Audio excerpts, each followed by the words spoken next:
Hello guys, I hope you all are good and doing great in your life. Let's start our today's current affairs session.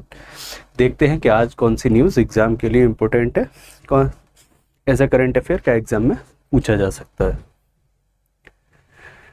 पहले question में बोल रहा है कि Reliance powered partner जो है इन्होंने पार्टनरशिप किया है किसके साथ, भूटान की ड्रग होल्डिंग एंड इन्वेस्टमेंट जो एंटिटी है उसके साथ में। ठीक है, क्यों किया है? To develop countries largest solar power project.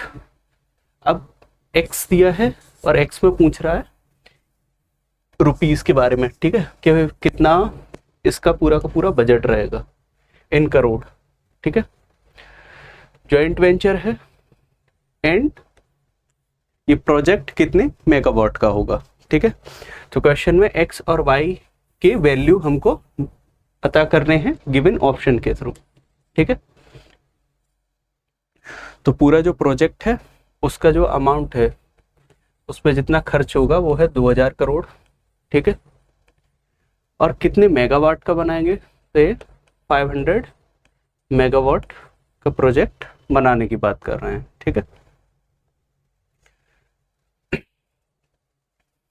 पूरा जो कैपिटल आउटले है वो 2000 करोड़ है और जो कैपेसिटी रहेगी इंस्टॉलमेंट के लिए वो है 500 मेगावाट। ठीक है, आगे बढ़ते हैं। अगला बोल रहा है कि भाई कहाँ पर वर्ल्ड का फर्स्ट लार्जेस्ट स्केल कॉमर्शियल ई मेथनॉल फैसिलिटी इनॉग्रेट की गई है। मेथनॉल ब्लेंडिंग वगैरह बहुत ज़्यादा चर्चा में है ग्लोबली।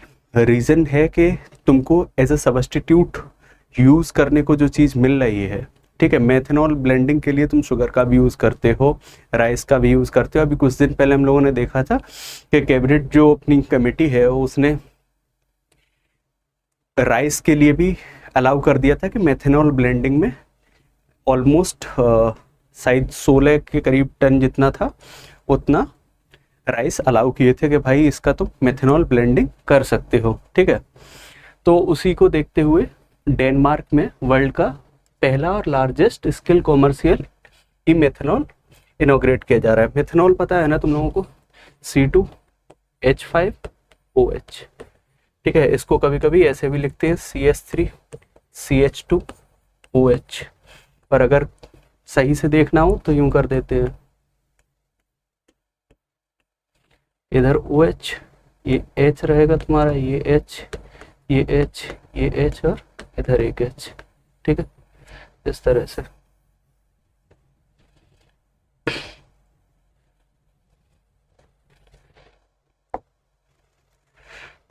ठीक है, फैसिलिटी किसने ओन किया है ये इंपॉर्टेंट है। सोलर पार्क कास्पो। ठीक है, अंडर कास्पो मिड कॉर्पोरेशन। ठीक है,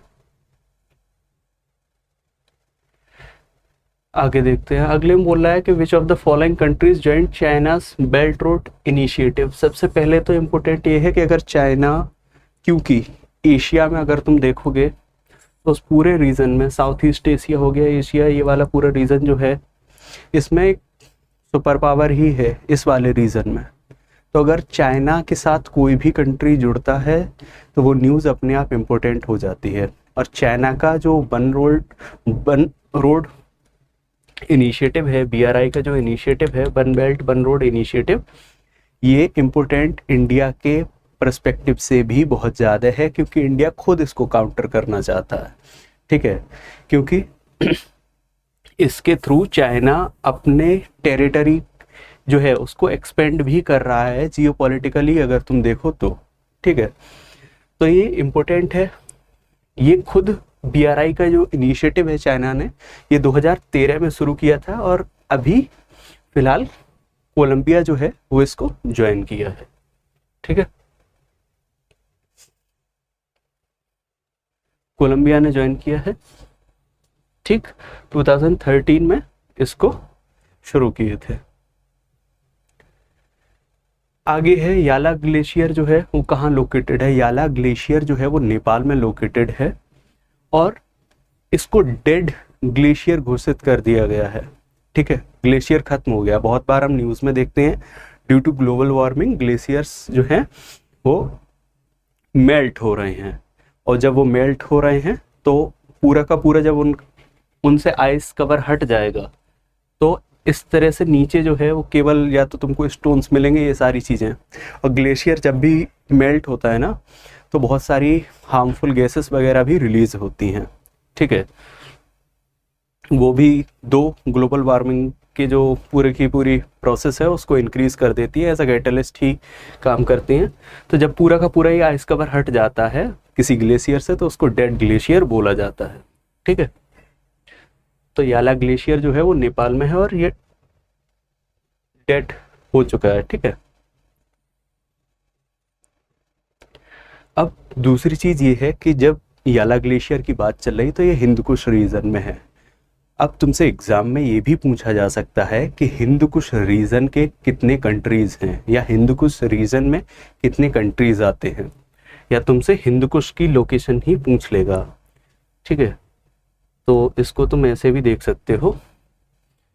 सपोज दैट अगर ये ओवरऑल मैं इस तरह से इंडिया का अगर मैप बना लूँ, ठीक है, मान के चलो ऑलमोस्ट इस टाइप से है, तो इधर से पामीर नोट, ठीक है, ये वाला पूरा रीजन जो है अफगानिस्तान हो गया, पाकिस्तान हो गया, फिर इधर तुम आ जाओ इस साइड पूरा ये, तो नेपाल, भूटान, म्यांमार, बांग्लादेश, ये पूरा जो रीजन है 8 कंट्रीज का, इंडिया, इनको बोलते हैं हिंदकुश कंट्रीज, ठीक है। इसमें 8 कंट्री आते हैं।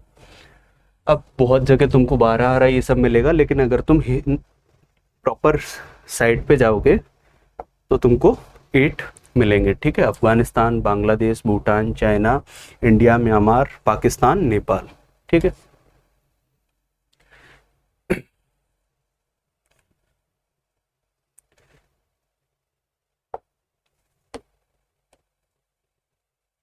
आगे देखते हैं। अगले में बोल रहा है कि अभी कितने स्टार्टअप को एग्जेम्प्ट किया है कि भाई अगर तुमको कुछ भी प्रॉफिट हो रहा है तो तुम इनकम टैक्स वगैरह नहीं दोगे, ठीक है। 100% इनकम टैक्स से एग्जेम्प्ट कर दिए, हटा दिए। तो ऐसे कितने स्टार्टअप हैं, ठीक है, ऐसे 187 स्टार्टअप्स हैं, ठीक।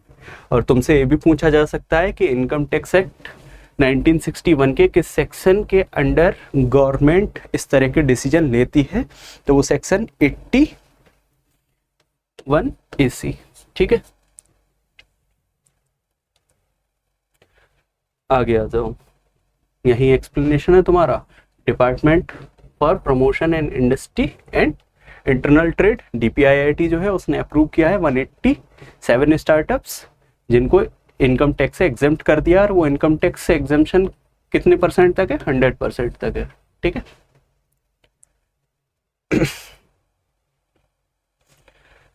अगले क्वेश्चन की तरफ बढ़ते हैं। अगले में बोल रहा है to enhance to sustainable agriculture inputs, ठीक है, for farmer producer organisations across India, Indian farmer fertiliser corporation limited जो है इसने एक MOU साइन किया है किसके साथ, ठीक है, तो foundation for development of rural value chains के साथ में इन्होंने ये साइन किया है, ठीक है। तुम नॉर्मल भी अगर देखोगे ना तो तुमको ये समझ में आ जाएगा कि फार्मर्स प्रोड्यूसर ऑर्गेनाइजेशन जो है उसको तुम अक्रॉस इंडिया में किस तरह से फैला सकते हो, तो एज ए चेन के थ्रू ही फैला सकते हो। तो कोई एंटिटी ऐसी हो जो कि एज अ मीडिएटर ऐसा काम करे कि एज अ चेन वो चीज़ें हो जाए, ठीक है। तो रूरल वैल्यू चेन्स जो है, foundation for development of rural value chains, उसके साथ में MOU साइन किया है, ठीक है। कभी कभी क्वेश्चन में ना ऑप्शन को हमेशा दिमाग लगा के रीड किया करो। कभी कभी हर न्यूज़ नहीं कोई भी पढ़ा होता है, हर किसी के पास हर तरीके की जानकारी नहीं है, ठीक है। एक दिमाग है, एक ही रिसोर्स होता है, मल्टीपल रिसोर्स पढ़ोगे तो कंफ्यूजन होगा। तो एक ही रिसोर्स को जो पढ़ रहे हो तुम बार बार, तो इट में पॉसिबल कि 100 में से 10 questions out of the box आ जाएं, लेकिन वो 10 क्वेश्चंस तुम कर सकते हो अगर तुम 90 को करने का तरीका तुमको पता है तो, ठीक है। हर क्वेश्चन को अटेम्प्ट करने का अपना एक पैटर्न होता है। एग्जामिनर हमेशा ये सोच के नहीं पेपर बनाता है कि पेपर सॉल्व ही ना हो, एग्जामिनर हमेशा पेपर ये सोच के बनाता है कि पेपर सॉल्व हो और बच्चे दिमाग लगा के सॉल्व कर ले, ठीक है। तो ऑप्शन को पढ़ो, क्वेश्चन को पढ़ो, समझ में आ जाएगा कि किसके साथ किया होगा फॉर दिस ऑब्जेक्टिव। और ऑब्जेक्टिव हमेशा क्वेश्चन में दिया होता है, to enhance this, to develop this, तो उसको हमेशा कनेक्ट किया करो। आगे, when was government e marketplace found by ministry of commerce and industry? तो 9 अगस्त 2016 को इस्टेब्लिश किया था। इस तरह के जो फैक्चुअल क्वेश्चन हैं, जो स्टैटिक क्वेश्चन है, ये गलत नहीं होने चाहिए गवर्नमेंट की स्कीम वगैरह के, ठीक है। 10 लैंग्वेज हैं, सबको ही पता है। फर्स्ट है इंडिया का जनरेटिव एआई पावर्ड पूरा तुम्हारा जो मार्केट प्लेस है, मार्केट प्लेस। आगे बोल रहा है हाल ही में इंडिया ने रेस्ट्रिक्शंस अनाउंस की हैं to import precious metals like gold and silver from which of the following countries? तो यूएई के साथ की हैं। अब इसका मतलब ये नहीं कि रेस्ट्रिक्शंस लगा दी तो दुश्मनी हो गई, ये सब चीज़ें। अभी कुछ दिन पहले शेख आए थे तो कितना एमओयू वगैरह साइन किए हम लोग, आयुर्वेदा वगैरह पे, ये सब पे किए कि नहीं किए? रेस्ट्रिक्शंस तब लगाई जाती हैं ट्रेड बैलेंस के लिए, ठीक है। हर कंट्री को अपना ट्रेड बैलेंस भी देखना होता है, तो वो ट्रेड डेफिसिट में ना आ जाए कि हम इंपोर्ट ही ज़्यादा चीज़ें कर रहे हैं, वहाँ से सर्विसेज ही ज़्यादा ले रहे हैं, प्रोवाइड कम कर रहे हैं। तो इंपोर्ट एक्सपोर्ट का वो बैलेंस बना रहे हो, जो भी तुमसे थोड़ा डाउन फेज का कंट्री है उसके साथ हमेशा तुम्हारा एक्सपोर्ट ज़्यादा होना चाहिए, ठीक है, वो बेनिफिट में रहता है, ठीक। तो यूएई के साथ में, यूएई के लिए भी रेस्ट्रिक्शंस लगाए हैं कि भाई इंपोर्ट एक्सपोर्ट जो तुम अभी कर रहे हो गोल्ड और सिल्वर का, वो थोड़ा कम करो, ट्रेड बैलेंस करना उन चीज़ों के लिए, ठीक है। Thank you very much for today's current affair session. इस तरह से ही आप हमारे साथ करंट अफेयर के सेशंस में बने रहिए, ठीक है। ऑल द वेरी बेस्ट, बढ़िया से पढ़ो, आराम से, कोई दिक्कत नहीं है, कोई समस्या वगैरह हुआ करे और दिक्कत लगे तो सीधे टेलीग्राम चैनल के थ्रू बोल दिया करो, टीम उन चीज़ों को, प्रॉब्लम को सॉल्व कर देगी। Stay happy and healthy.